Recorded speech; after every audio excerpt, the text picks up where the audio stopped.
আমাদেরকে হেফাজত করো। ইয়া আল্লাহ আমাদের সম্পদ যারা নিয়ে যেতে চায় তাদের থেকে আমাদেরকে রক্ষা করো। এই ফরিয়াদ মহান রাব্বুল আলামিনের দরবারে পরম করুণাময়ের রহমত লাভের আশায় অশ্রু ভেজা নয়নে নতজানু মুসলিম উম্মাহ। হাদিসের বর্ণনা অনুযায়ী শাবান মাসের 14 তারিখ দিবাগত রাতে অর্থাৎ শবে বরাতে দুনিয়ায় আল্লাহর খাস রহমত নাজিল হয়। বান্দার চাওয়া পাওয়া পূরণের অন্যতম রজনী এটি। তাই তো রাতভর ইবাদত বন্দেগীতে মশগুল ধর্মপ্রাণ মুসল্লিরা।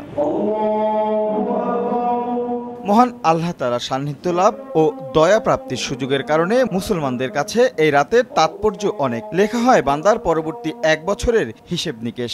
সে কথা মাথায় রেখেই বিগত দিনের পাপ মোচন ও সমৃদ্ধির আশায় দোয়া হয় মসজিদে মসজিদে। ফরজ নামাজ আদায়ের পর জিকির আসগর, তসবিহ তাহলিল, কুরআন তেলাওয়াত, নফল নামাজ আদায়ের মধ্য দিয়ে রাত্রি অতিবাহিত করেন মুসল্লিরা।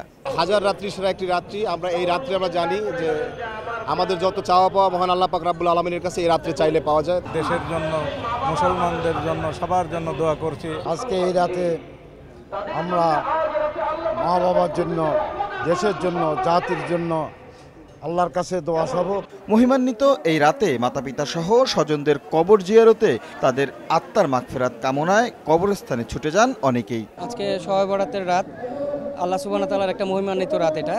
তো আজকে আমি আজিমপুর কবরস্থানে আসছি আমার দাদুর কবর জিয়ারত করার জন্য। আমার আব্বা মারা গিয়েছেন, আমার বড় ভাই মারা গেছেন, মেজো ভাই মারা গেছেন, ছোট ভাই মারা গেছেন, তার কবর আমি জিয়ারত করে আসছি। সকলের রুহের আত্মার মাগফিরাতের জন্য এখানে আসছি।